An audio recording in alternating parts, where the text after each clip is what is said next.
नमस्कार दोस्तों, good morning. Welcome back to my YouTube channel. दोस्तों, आप सभी लोगों का मेरे इस यूट्यूब चैनल योगेंद्र जमुना में बहुत बहुत स्वागत है। दोस्तों, आज के हम इस वीडियो में क्लास 10th सामाजिक विज्ञान का भूगोल के VVI ऑब्जेक्टिव क्वेश्चंस को लेकर उपस्थित हुआ हूं। दोस्तों, हम इस वीडियो में 50 टॉप ऑब्जेक्टिव क्वेश्चंस की बात करेंगे। दोस्तों, यह क्वेश्चंस लगभग 7 साल से लगातार पूछे जा रहे हैं और 2024 के बोर्ड एग्जाम में भी आने की इनकी 99% संभावना है। इसलिए यह वीडियो काफ़ी इम्पोर्टेंट हो जाता है, तो प्लीज़ वीडियो को बिना स्किप किए हुए शुरू से लेकर लास्ट तक जरूर देखिएगा और अगर वीडियो पसंद आए तो वीडियो को लाइक और दोस्तों में शेयर जरूर करिएगा। दोस्तों, आप किसी भी बोर्ड से हो, चाहे आप MP बोर्ड से हो या UP बोर्ड से हो या बिहार बोर्ड से हो, आपकी जो फरवरी में बोर्ड एग्जाम होने वाला है 10वीं का, दोस्तों उसमें ये 50 ज्योग्राफी के मोस्ट इम्पोर्टेंट ऑब्जेक्टिव क्वेश्चंस हैं दोस्तों। ठीक है, तो दोस्तों हमारा जो पहला क्वेश्चन है वो इस प्रकार से है कि भोपाल झील का निर्माण किस सदी में हुआ था। दोस्तों, इसमें से 4 ऑप्शंस हैं, 7वीं सदी में, 11वीं सदी में, 9वीं सदी में या 13वीं सदी में। ठीक है, तो किस सदी में हुआ था दोस्तों? तो इसका सही जवाब हो जाएगा दोस्तों ग नंबर ऑप्शन, यानी 11वीं सदी में। भोपाल झील का निर्माण 11वीं सदी में हुआ था दोस्तों। ठीक है, हमारा जो नेक्स्ट क्वेश्चन है दोस्तों वो इस प्रकार से है कि बंगाल का शोक किस नदी को कहा जाता है। किस नदी को कहा जाता है दोस्तों? जो ये बंगाल है, बंगाल का शोक किस नदी को कहा जाता है? हमारा पहला ऑप्शन है दामोदर नदी, दूसरा ऑप्शन है नर्मदा नदी, तीसरा ऑप्शन है ताप्ती नदी, चौथा ऑप्शन है महानदी। ठीक है, इसमें से हमारा जो का नंबर ऑप्शन है दामोदर नदी, यह इसका जो है तो सही जवाब हो जाएगा दोस्तों। ठीक है, हमारा नेक्स्ट क्वेश्चन है जल संरक्षण से संबंधित खादिन एवं जोहद। ठीक है, खादिन एवं जोहद किस राज्य से संबंधित है? ठीक है, इसमें 4 ऑप्शन है। पहला है राजस्थान, दूसरा है हिमाचल प्रदेश, चौथा है मध्य प्रदेश और तीसरा है मध्य प्रदेश और चौथा है उत्तर प्रदेश। ठीक है, तो इसका सही जवाब हो जाएगा दोस्तों का नंबर ऑप्शन, यानी कि राजस्थान। क्या हो जाएगा? राजस्थान, जो कि जल संरक्षण से संबंधित खादिन एवं जोहद राज्य से संबंधित है। ठीक है, हमारा जो नेक्स्ट क्वेश्चन है दोस्तों, क्वेश्चन नंबर जो 4 है वो इस प्रकार से है कि किस जल को पालर पानी कहा जाता है। ठीक है, किस जल को पालर पानी कहा जाता है? भूमिगत जल को कहा जाता है। पहला ऑप्शन है भूमिगत जल, दूसरा है वर्षा जल, तीसरा है समुद्री जल और चौथा है नाले का पानी। ठीक है, तो किस जल को पालर पानी कहा जाएगा? तो इसका जो है तो का नंबर ऑप्शन सही हो जाएगा दोस्तों। ठीक है, यानी कि भूमिगत जल को ही जो है तो क्या कहा जाता है? पालर पानी कहा जाता है। ठीक है, हमारा नेक्स्ट क्वेश्चन है हीराकुंड बांध किस नदी पर बना है? कौन सा बांध? हीराकुंड बांध। ठीक है, इसमें से 4 ऑप्शन है। पहला है का नंबर ऑप्शन है सतलुज नदी, गा नंबर ऑप्शन है नर्मदा नदी, खा नंबर ऑप्शन है महानदी और घा नंबर ऑप्शन है कृष्णा नदी। ठीक है, तो इसका जो सही जवाब हो जाएगा दोस्तों वो क्या होगा? वो हो जाएगा दोस्तों महानदी, यानी कि खा नंबर ऑप्शन इसका सही है। ठीक है, हीराकुंड बांध कहाँ बना है? किस नदी पर? महानदी पर बना हुआ है। ठीक है, हमारा जो नेक्स्ट क्वेश्चन है, क्वेश्चन नंबर जो 6 है वो इस प्रकार से है कि सरदार सरोवर बांध किस नदी पर बनाया गया है? कौन सा बांध? सरदार सरोवर बांध। ठीक है, इसमें से 4 ऑप्शन है। का नंबर ऑप्शन है चंबल, खा नंबर है नर्मदा और गा नंबर है बेतवा और घा नंबर है गोदावरी। ठीक है, तो किस नदी पर बनाया गया है सरदार सरोवर बांध? तो इसका सही नंबर ऑप्शन हो जाएगा दोस्तों नर्मदा नदी, यानी कि खा नंबर ऑप्शन सही हो जाएगा। ठीक है, सरदार सरोवर बांध जो है वो कहाँ पे बनाया गया है? वो नर्मदा नदी पर बनाया गया है। ठीक है, नेक्स्ट क्वेश्चन है, क्वेश्चन नंबर जो 7 है कि निम्नलिखित में से किस नदी पर बहुउद्देशीय नदी परियोजना नहीं है? ठीक है दोस्तों, जो बहुउद्देशीय परियोजना है, बहुउद्देशीय परियोजना का मतलब होता है दोस्तों एक ऐसी योजना जो कई सारे जो है तो उद्देश्यों को या लक्ष्यों को पूरा कर दे, वही है बहुउद्देशीय परियोजना। जैसे नहर एक बहुउद्देशीय परियोजना है, सड़क एक बहुउद्देशीय परियोजना है। ठीक है, उसी प्रकार से बांध भी एक बहुउद्देशीय परियोजना है। ठीक है। बांध को बिजली बनाने के लिए जो है तो बनाया जाता है, लेकिन वह कई सारे उद्देश्यों को पूरा करता है। ठीक है। बांध जैसे बांध का पानी नहरों में छोड़कर सिंचाई के काम में आ जाता है, मछली पालन वगैरह बहुत सारी चीज़ें की जाती हैं। ठीक है। तो बहुउद्देशीय परियोजनाएं हुए हैं। तो किस नदी पर बहुउद्देशीय परियोजना नहीं बनी हुई है अभी तक? ठीक है। तो इसका जो है तो ऑप्शन नंबर घ इसका सही हो जाएगा। ठीक है। यानी कि यमुना नदी पर जो है तो कोई भी बहुउद्देशीय परियोजना नहीं बनी हुई है। ठीक है। हमारा जो नेक्स्ट क्वेश्चन है वो इस प्रकार से है कि निम्नलिखित में से किसके द्वारा आज भारत में उत्पादित कुल बिजली का लगभग 22% है? ठीक है। पहला ऑप्शन है सौर ऊर्जा, दूसरा है जल विद्युत ऊर्जा, और तीसरा है भूतापीय ऊर्जा, और चौथा है पवन ऊर्जा। ठीक है। तो इसका सही नंबर ऑप्शन हो जाएगा ख नंबर ऑप्शन। ठीक है। कौन सा ऑप्शन हो जाएगा? ख नंबर ऑप्शन, जो कि जो है तो भारत में उत्पादित कुल बिजली का लगभग 22% है आज अभी वर्तमान में। ठीक है। हमारा जो नेक्स्ट क्वेश्चन है कि निम्नलिखित में से किस क्षेत्र में लोग सिंचाई के लिए गुल अथवा कुल, ठीक है, किसका गुल अथवा कुल का निर्माण करते हैं थे? ठीक है। सिंचाई के लिए गुल और कुल का निर्माण करते थे। तो किस क्षेत्र के लोग गुल और कुल के का निर्माण करते थे सिंचाई के लिए? इसमें 4 ऑप्शन है। उत्तरी मैदान है, पश्चिमी हिमालय है, और तटीय क्षेत्र है, और पूर्वी हिमालय है। ठीक है। तो इसका सही ऑप्शन हो जाएगा ख नंबर ऑप्शन। ठीक है। यानी कि जो है तो पश्चिमी हिमालय के लोग, ठीक है, सिंचाई के लिए गुल और कुल का प्रयोग करते थे। ठीक है। उसके बाद हमारा जो नेक्स्ट क्वेश्चन है कि विश्व में सर्वाधिक वर्षा कहाँ होती है? ठीक है। सबसे ज़्यादा बारिश। ठीक है। जैसे पहला ऑप्शन है मासिनराम, दूसरा है चेरापूंजी, तीसरा है तमिलनाडु, और चौथा है गुजरात। ठीक है।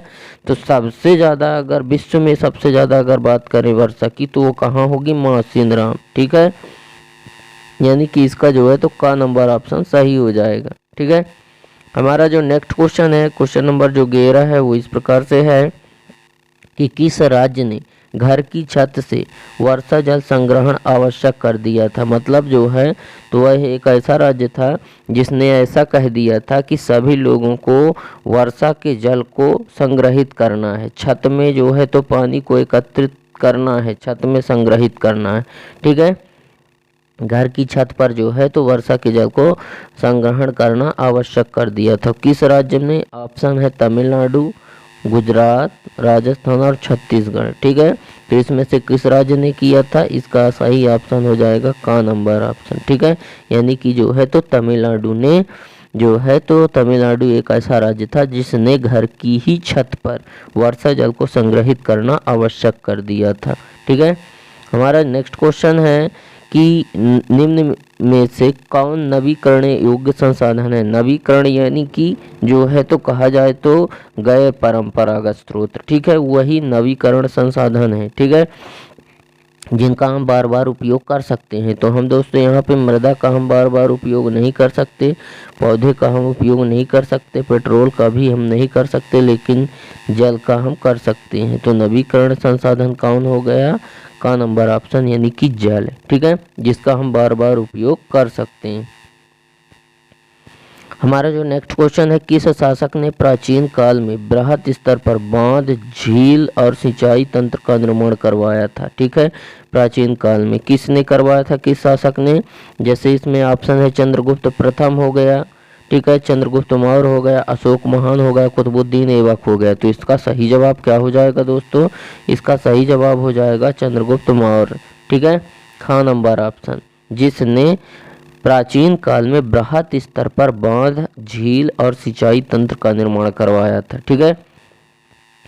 उसके बाद हमारा जो नेक्स्ट क्वेश्चन है वो इस प्रकार से है कि हौज खास का निर्माण किस शासक ने करवाया था? हौज खास, जो ये हौज खास है इसका निर्माण किस शासक ने करवाया था? इसमें जो है तो ऑप्शन है इल्तुतमिश हो गया, ठीक है, पहला, दूसरा है चंद्रगुप्त मौर्य हो गया, तीसरा है चंद्रगुप्त प्रथम और चौथा है अशोक महान। ठीक है।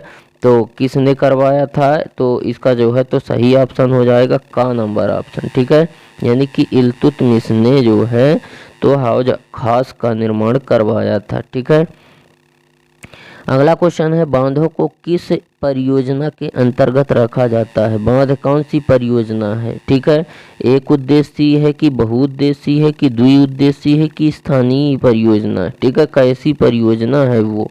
ठीक है, तो इसका सही नंबर ऑप्शन हो जाएगा ख नंबर ऑप्शन। ठीक है, बांध कैसा है, बांध एक बहुउद्देशीय परियोजना है, वो बहुत सारे उद्देश्यों को पूरा करती है।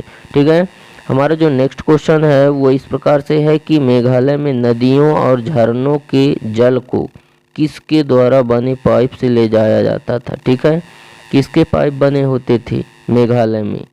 ठीक है, जहाँ नदियों एवं झरनों के जल को ले जाया जाता था जिनके माध्यम से। ठीक है, तो इसमें जो है तो पहला ऑप्शन है प्लास्टिक, दूसरा है लोहे प्लास्टिक के पाइप, दूसरा है लोहे के पाइप, तीसरा है बांस के और चौथा है सुरंगों द्वारा। ठीक है, तो इसका सही नंबर ऑप्शन जो है ग हो जाएगा। ठीक है, बांस के पाइप होते थे जिनके द्वारा मेघालय में नदियों व झरनों के जल को ले जाया जाता था। ठीक है, हमारा जो नेक्स्ट क्वेश्चन है वो इस प्रकार से है कि सरदार सरोवर बांध है। ठीक है, सरदार सरोवर बांध किस राज्य में है। ठीक है, तो इसमें ऑप्शन है गुजरात हो गया, छत्तीसगढ़, मध्य प्रदेश, झारखंड। तो इसका सही नंबर ऑप्शन हो जाएगा दोस्तों का number option A Gujarat. Sardar Sarovar बांध कहाँ है, गुजरात में है। ठीक है, हमारा नेक्स्ट क्वेश्चन है इंदिरा गांधी नहर मुख्य रूप से किस राज्य को आजीवन प्रदान करती है। मतलब इंदिरा गांधी एक नहर है। ठीक है, जिसने जो है तो किस राज्य को जीवन प्रदान करती है। ठीक है, जैसे इसमें ऑप्शन है राजस्थान हो गया, झारखंड, छत्तीसगढ़, उत्तर प्रदेश। ठीक है, तो इसका जो है तो सही नंबर ऑप्शन हो जाएगा का नंबर ऑप्शन ये राजस्थान। ठीक है, राजस्थान में जो है तो इंदिरा गांधी एक नहर है जिसने पूरे राजस्थान को जीवन प्रदान करती है। ठीक है, उसके बाद जो है तो हमारा जो नेक्स्ट क्वेश्चन है वो है बांधों को आधुनिक भारत के मंदिर। ठीक है, किसने कहा था। जो बांध हैं उनको आधुनिक भारत का मंदिर कहा था, किसने। इसमें ऑप्शन है मोतीलाल नेहरू, जवाहरलाल नेहरू, गांधी जी, चंद्रशेखर आजाद। तो किसने कहा था, तो इसका सही जवाब हो जाएगा ख नंबर ऑप्शन, यानी कि जो है तो जवाहरलाल नेहरू ने कहा था। किसने कहा था, जवाहरलाल नेहरू ने क्या कहा था कि बांधों आधुनिक भारत के मंदिर कहा था, किसको, बांध को। ठीक है, हमारा नेक्स्ट क्वेश्चन है कि भारत में सतलुज नदी, ब्यास नदी बेसिन पर कौन सा जो है तो बांध बनाया गया है। सतलुज और ब्यास नदी के बेसिन पर। ठीक है, सतलुज नदी और ब्यास नदी के बेसिन पर कौन सा बांध बनाया गया है। ठीक है, भारत में। तो इसमें जो है तो पहला ऑप्शन है भाखड़ा नागल बांध, दूसरा है टिहरी बांध, तीसरा है हीराकुंड बांध, चौथा है सरदार सरोवर बांध।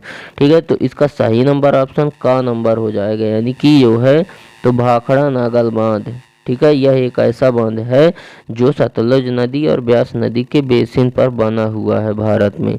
ठीक है, हमारा जो नेक्स्ट क्वेश्चन है वो इस प्रकार से है कि बांस ड्रिप सिंचाई प्रणाली किस राज्य में अपनाई जाती है। कौन सी प्रणाली, बांस ड्रिप सिंचाई। ठीक है, कहाँ अपनाई जाती है। इसमें ऑप्शन है मेघालय में, राजस्थान में, उड़ीसा में, झारखंड में। तो कहाँ पे अपनाई जा रही है, तो इसका सही नंबर ऑप्शन हो जाएगा का नंबर ऑप्शन, यानी मेघालय में। ठीक है, मेघालय में ही जो है बांस ड्रिप सिंचाई प्रणाली अपनाई जाती है। ठीक है, उसके बाद हमारा जो नेक्स्ट क्वेश्चन है वो इस प्रकार से है कि कोयना बांध किस राज्य में स्थित है। जैसे महाराष्ट्र, केरल, पंजाब और उत्तर प्रदेश। तो कहाँ पे स्थित है कोयना बांध, तो इसका सही जवाब हो जाएगा का नंबर ऑप्शन, महाराष्ट्र में। ठीक है, महाराष्ट्र में है ये कोयना बांध। कोयना बांध कहाँ है दोस्तों, महाराष्ट्र में है। ठीक है, अगला क्वेश्चन है कि सरदार सरोवर बांध परियोजना कितने राज्यों की संयुक्त परियोजना है। ठीक है, 4 राज्य की, 6 राज्य की, 8 या 10 राज्य की। तो कितने राज्यों की है, इसका सही नंबर ऑप्शन का हो जाएगा, यानी कि जो है तो 4 राज्यों की संयुक्त परियोजना है सरदार सरोवर बांध। ठीक है, हमारा जो अगला क्वेश्चन है दोस्तों वो इस प्रकार से है कि बहुउद्देशीय परियोजना का कोई एक उद्देश्य कौन सा है। बहुउद्देशीय परियोजना का उद्देश्य बताना है। ठीक है, कि बहुउद्देशीय परियोजना का उद्देश्य कौन सा है। ठीक है, तो इसमें से पहला ऑप्शन है बाढ़ को रोकना या सिंचाई, दूसरा है नहरों का विकास करना, नदियों का विकास करना, बांधों का विकास करना। ठीक है, तो इसका जो सही नंबर ऑप्शन हो जाएगा वो है का नंबर ऑप्शन। ठीक है, का नंबर ऑप्शन इसका सही हो जाएगा, का नंबर ऑप्शन। ठीक है, का नंबर ऑप्शन इसका सही हो जाएगा, यानी बाढ़ को रोकना और सिंचाई दोनों ही काम हैं इस मतलब बहुउद्देशीय परियोजनाओं को। ठीक है, क्योंकि क्या होता है कि बहुउद्देशीय परियोजना जैसे डैम बन गया, बांध बन गया, तो बांध में वर्षा के जल को एकत्रित किया जा सकता है, जिसके कारण बाढ़ पर नियंत्रण आ जाता है, और फिर वही जल को जो है तो नहरों में छोड़ करके लोगों के सिंचाई के काम में आ जाता है वही वाला जल। इसलिए जो है तो बाढ़ को रोकना और सिंचाई यह जो है तो बहुउद्देशीय परियोजना के अंतर्गत आता है, यह उसका उद्देश्य है। ठीक है, अगला है गांधी सागर बांध। ठीक है, किस नदी पर बनाया गया है? गांधी सागर बांध किस नदी पर बना हुआ है? तो गांधी सागर बांध जैसे कि ऑप्शन है चंबल, बेतवा, सिंधु और ब्रह्मपुत्र नदी पर। तो किस नदी पर बना है? तो यह चंबल नदी पर बना हुआ है। ठीक है, इसका जो है तो का नंबर ऑप्शन सही हो जाएगा, चंबल नदी पर गांधी सागर बांध बना हुआ है। ठीक है, अगला क्वेश्चन है कि टिहरी बांध कहाँ है? कौन सा बांध? टिहरी बांध है। टिहरी बांध जो है तो कहाँ है? ऑप्शन है उत्तराखंड, मध्य प्रदेश, छत्तीसगढ़, राजस्थान। ठीक है, तो इसका जो है तो सही नंबर ऑप्शन हो जाएगा का नंबर ऑप्शन उत्तराखंड। ठीक है, यहाँ पे है टिहरी बांध। ठीक है, अगला है नवीकरणीय ऊर्जा के स्रोत क्या है? ठीक है, नवीकरण बोले या गए परंपरागत स्रोत बोले। ठीक है, कोयला तो हो नहीं सकता, पहला ऑप्शन है कोयला, यह हो नहीं सकता इसलिए क्योंकि इसका एक बार उपयोग करने के बाद दोबारा उपयोग नहीं किया जा सकता, जबकि नवीकरणीय स्रोत के अंतर्गत ऐसे स्रोत आते हैं जिनका हम बार बार उपयोग कर सकें। मृदा का भी हम नहीं कर सकते, पेट्रोल का भी हम नहीं कर सकते।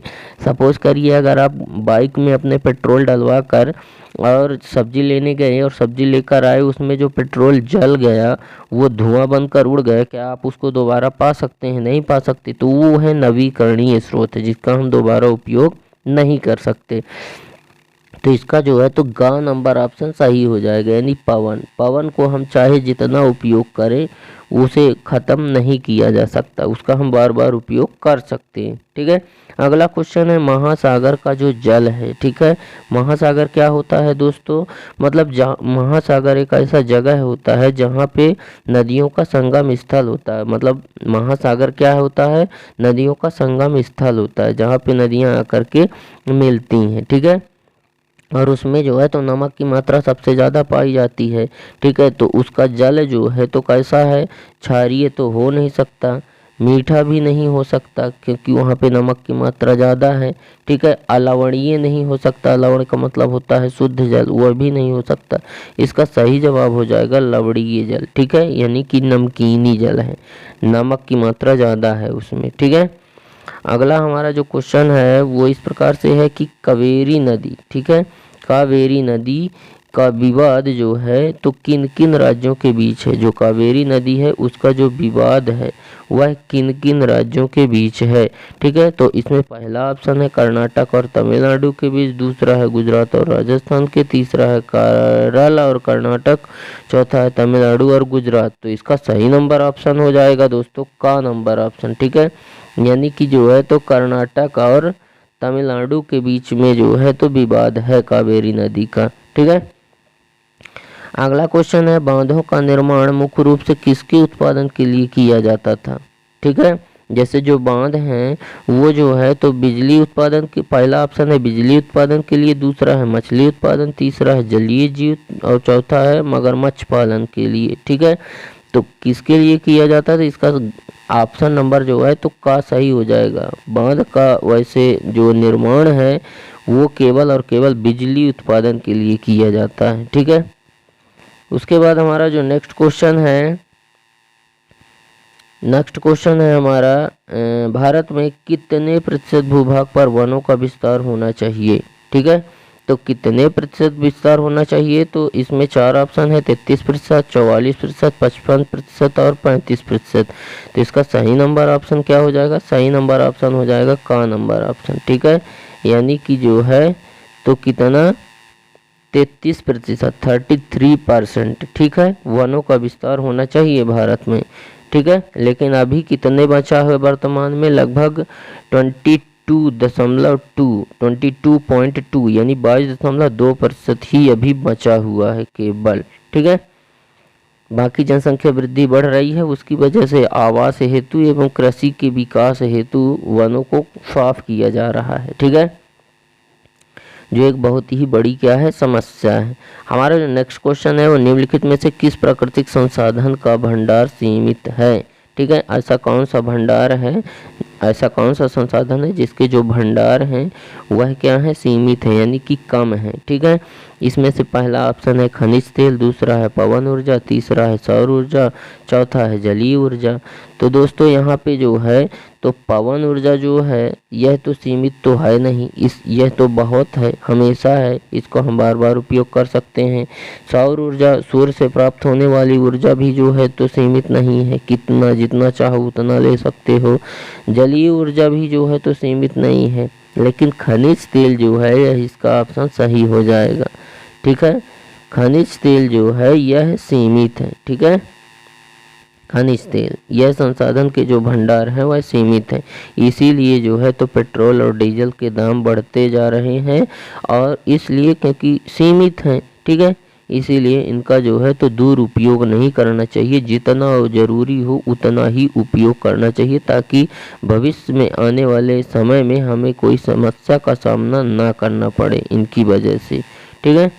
हमारा जो नेक्स्ट क्वेश्चन है वो है जो भूमि जोतने योग्य नहीं है, ठीक है, क्या करने योग्य, जोतने योग्य नहीं है, उसे कौन सी भूमि बोलेंगे?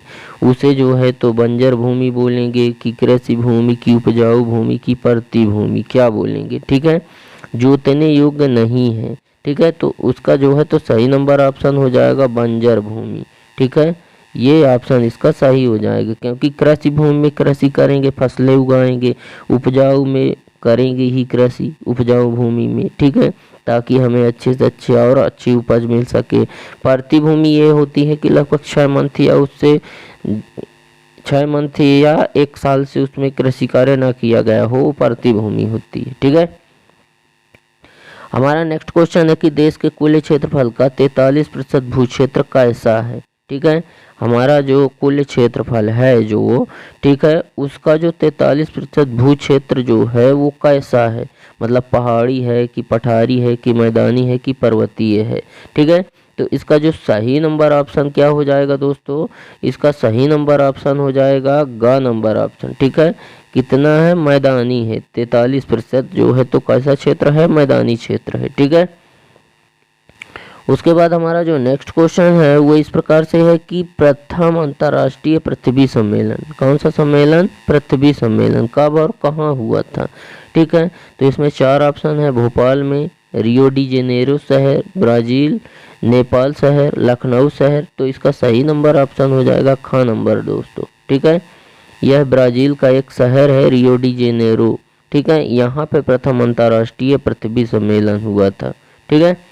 हमारा जो नेक्स्ट क्वेश्चन है, क्वेश्चन नंबर हमारा जो 36 है वो इस प्रकार से है कि भारत का कुल भौगोलिक क्षेत्रफल कितना है। भारत का जो भौगोलिक क्षेत्रफल है, भाव यानी भूमि और गोलिक यानी गोल, ठीक है, मतलब गोल भूमि, यानी कि पूरी हमारी पृथ्वी का जो, हमारे भारत की जो हमारी पृथ्वी है, भारत की हमारा जो स्थल भाग है उसका जो क्षेत्रफल है वो कितना है। इसमें 4 ऑप्शन है, 32.8 लाख वर्ग किलोमीटर, या 32 लाख वर्ग किलोमीटर, या 35 लाख वर्ग किलोमीटर, या 30 लाख वर्ग किलोमीटर। तो इसका सही नंबर ऑप्शन हो जाएगा क नंबर ऑप्शन दोस्तों, ठीक है। भारत का कुल भौगोलिक क्षेत्रफल कितना है, वो है 32.8 लाख वर्ग किलोमीटर, ठीक है। हमारा जो नेक्स्ट क्वेश्चन है, उत्पत्ति के आधार पर संसाधन कितने प्रकार के होते हैं।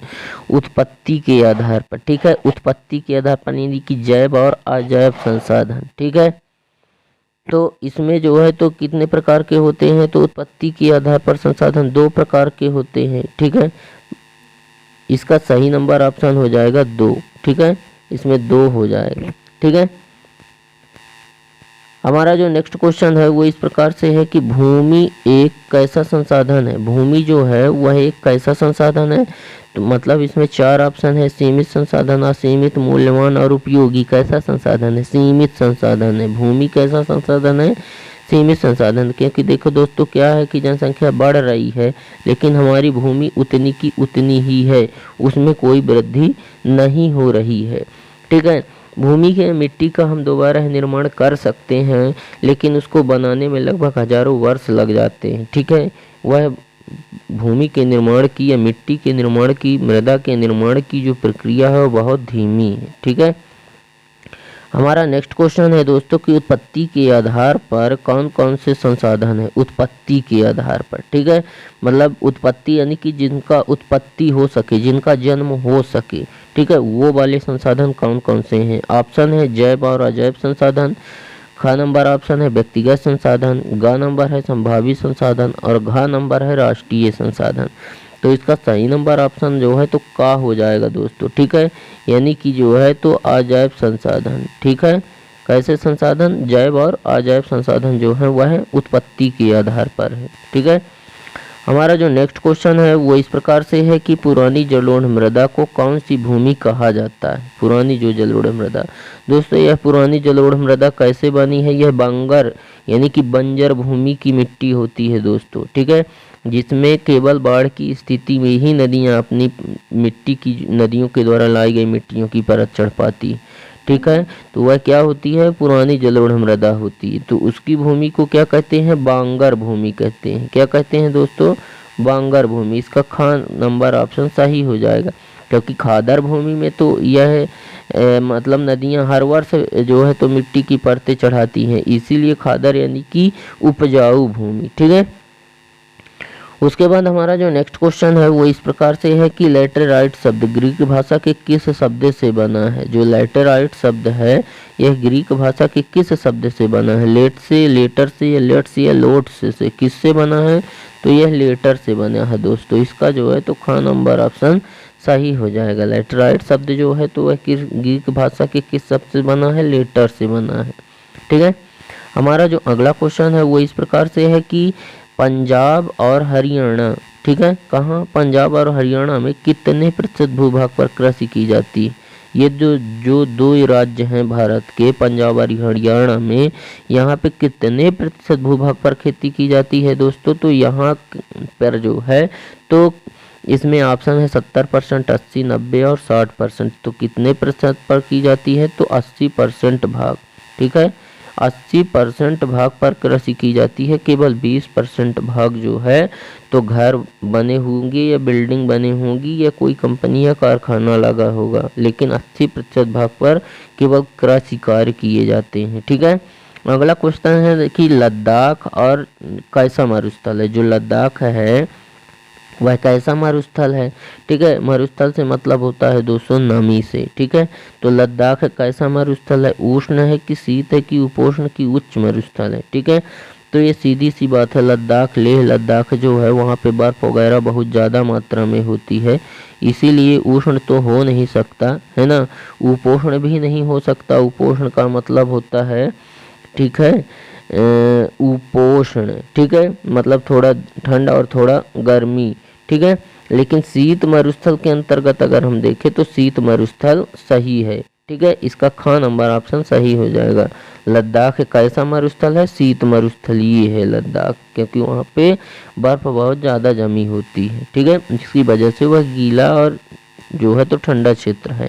ठीक है, अगला क्वेश्चन है भारत में वन्य जीवन संरक्षण अधिनियम कब लागू हुआ। ठीक है, 1970, 72, 65 या 75 में कब लागू हुआ था, तो 1972 में वन्य जीव संरक्षण अधिनियम लागू हुआ, जिसमें जो है तो न केवल बाघ को, शेर को, बल्कि बहुत सारे और भी ऐसे जंगली जीव थे, जानवर थे, जिनको जो है तो सुरक्षा प्रदान की गई। ठीक है, अगला क्वेश्चन है कि प्रोजेक्ट टाइगर योजना कब प्रारंभ हुई। ठीक है, इसमें ऑप्शन है 1980, 76, 1973 और 70। ठीक है, इसका सही जवाब हो जाएगा ग नंबर ऑप्शन। 1973 में प्रोजेक्ट टाइगर योजना शुरू हुई थी। कब हुई थी, 1973 में। ठीक है, हमारा जो अगला क्वेश्चन है वो इस प्रकार से है कि सरिस्का बांध रिजर्व, ठीक है, सरिस्का बांध रिजर्व परियोजना कहाँ स्थित है। ठीक है, राजस्थान है ऑप्शन, मध्य प्रदेश है, केरल है, गुजरात है। तो कहाँ पे हो जाएगा, इसका जो है तो का नंबर ऑप्शन इसका सही हो जाएगा। ठीक है, जो ये सरिस्का बांध रिजर्व परियोजना है कहाँ है, ये राजस्थान में है।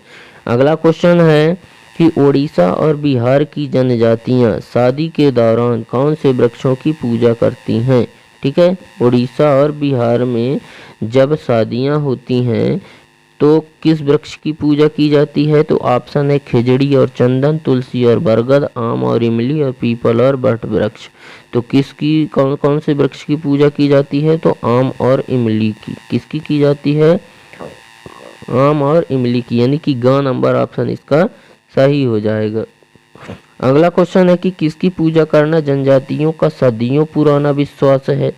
ठीक है, मतलब जनजातीय वे कहलाते हैं, जैसे आदिवासी वर्ग आएंगे जनजातीय में, बहुत ही पिछड़ी हुई जाति जो कि पर्वतों पहाड़ों या जंगलों में निवास करती हैं, वे जातियां जो है तो जनजातीय में आती हैं। ठीक है, तो उनका बहुत पुराना विश्वास है किसकी पूजा करना, प्रकृति की पूजा करना, कि नीम की पूजा करना, कि मूर्तियों की अग्नि की। ठीक है, तो किसकी पूजा करते थे वो, तो इसका में जो है तो का नंबर ऑप्शन इसका सही हो जाएगा। ठीक है, ये लोग जो है तो प्रकृति की पूजा करना जो है तो क्या मानते थे, पुराना विश्वास है प्रकृति की पूजा करना, किनका, जो है तो जनजातियों का। ठीक है, हमारा जो अगला क्वेश्चन है वो इस प्रकार से है कि भारत में सघन वन क्षेत्र का कितना प्रतिशत है। सघन वन मतलब, सघन का मतलब है बहुत घना। ठीक है, सघन वन क्षेत्र का प्रतिशत कितना है, ऑप्शन है 12.2%, दूसरा ऑप्शन है 13.4, तीसरा है 14% और जो है तो चौथा ऑप्शन है 15%। ठीक है, तो इसका सही नंबर ऑप्शन हो जाएगा का नंबर ऑप्शन। ठीक है, यानी 12.2%। ठीक है, 12.2%। ठीक है, यानी कि 12.2%। ठीक है, कितना है सघन वन क्षेत्र, 12.2% है। ठीक है, अगला हमारा क्वेश्चन है कि छोटा नागपुर का पठार कौन सी जनजातियां निवास करती हैं। जो छोटा नागपुर का पठार है इसमें कौन सी जनजातियां निवास करती हैं। ठीक है, ऑप्शन है मुंडा और संथाल, दूसरा है भील, तीसरा है गोंड और चौथा है कोल जनजाति। तो कौन सी जनजाति निवास कर रही हैं, तो इसका सही नंबर ऑप्शन हो जाएगा का नंबर ऑप्शन। ठीक है, यानी मुंडा और संथाल। ठीक है, तो इस प्रकार से दोस्तों उम्मीद करते हैं कि आपको हमारा यह वीडियो पसंद आया होगा। वीडियो अगर पसंद आया है तो वीडियो को लाइक करें और दोस्तों में शेयर करें। अगर आप हमारे चैनल पर नए हैं तो हमारे चैनल को सब्सक्राइब करें एंड बेल आइकन भी प्रेस करें ताकि हमारी नई नई वीडियो की नोटिफिकेशन आपको सबसे पहले मिले। तो दोस्तों आज के लिए बस इतना ही, मिलते हैं आप सभी से नेक्स्ट वीडियो में। जब तक के लिए जय हिंद, वंदे मातरम।